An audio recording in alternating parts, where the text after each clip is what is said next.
Hey guys, I'm Lucas and welcome to this kNews special about private spaceflight. In the next few minutes I will talk about the difference the private sector makes and which companies pursue the dream to make profit in outer space. I will however only focus on companies operating launch vehicles so I can rebuild them in case B. I still want to mention that spaceflight would be unthinkable without companies building rocket components or satellites, for example. Before I jump into the rocketry, let me first showcase how funding differs between the government and private industry. These are of course simplifications, which basically means they are not entirely correct. A democratic government, for example, collects taxes from its citizens and uses these to fund different projects on their agenda. You as the voter choose which party makes the best use and vote for it. All you can then do is to watch how their plans unfold, and should it turn out bad you cannot stop it because you have to pay taxes on pretty much everything.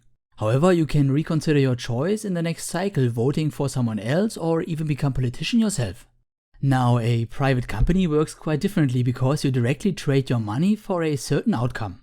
If you would, for example, crowdfund a space mission sending birds to space to see if they can fly in microgravity, you would immediately get the desired result, no question asked. Okay, maybe a few about your sanity. Now, what you've done with crowdfunding is nothing but a vote. If your idea is bad, few people will support it. The difference between this and the previous case, however, is you don't need to convince the majority of people, just enough to get it done.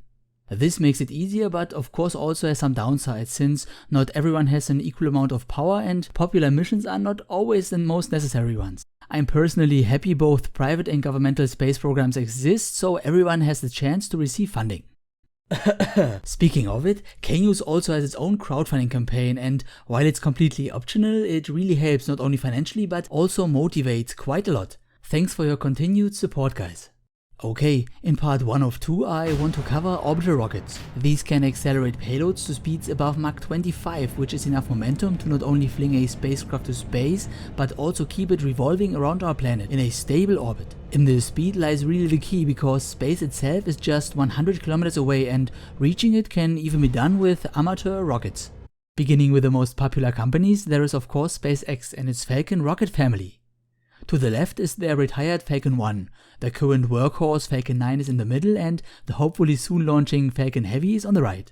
The latter can deliver massive payloads of up to 50 tons to a low Earth orbit, which will be necessary to get a lot of cargo at once to Mars. What few people actually know is Earth was red once too. It was covered in rust when the first bacteria started to produce oxygen, which is an extremely reactive gas. Relicts of this period can still be found today in the red outback of Australia. Scientists think something similar could have happened on Mars as well, since its surface is also covered with rust, giving it its characteristic color.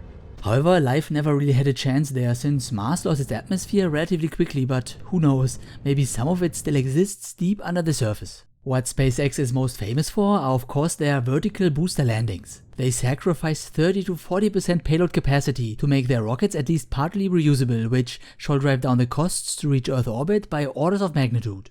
But that's not all yet, since SpaceX and Elon Musk in particular have bigger plans for the future, which will be revealed this summer. I'm really looking forward to that and will definitely make a video about the announcement as well.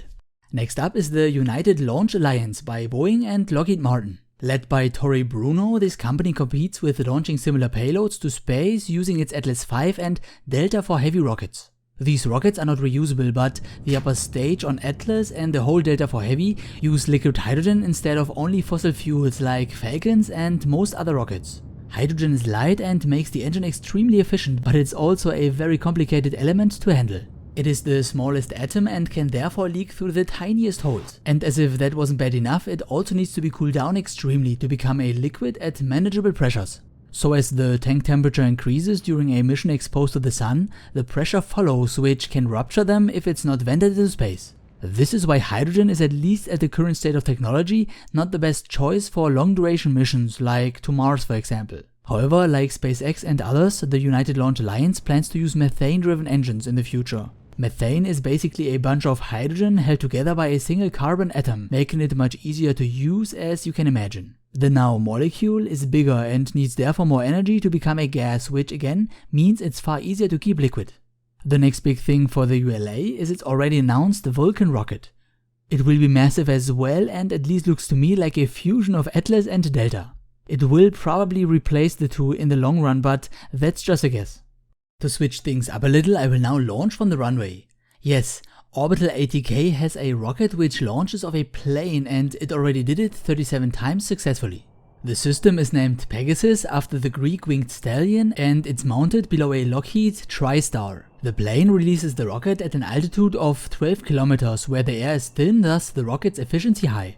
However, since planes fly horizontally, the first thing it does is to translate its horizontal velocity upwards using side-mounted wings. This process of course comes with some losses, but even if it had no energetic benefit, it makes Pegasus independent from launch sites, and it can basically launch whenever you want without having to wait for years. Pegasus' upper stage can carry half a ton to orbit, which is just enough for small Earth-observing satellites.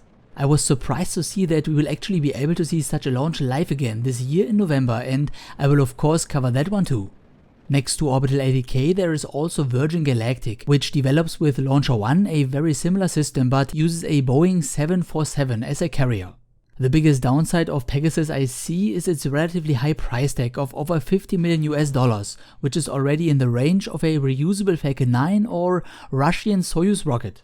More competitors are therefore urgently needed, and I hope Virgin Galactic will be able to reduce the cost.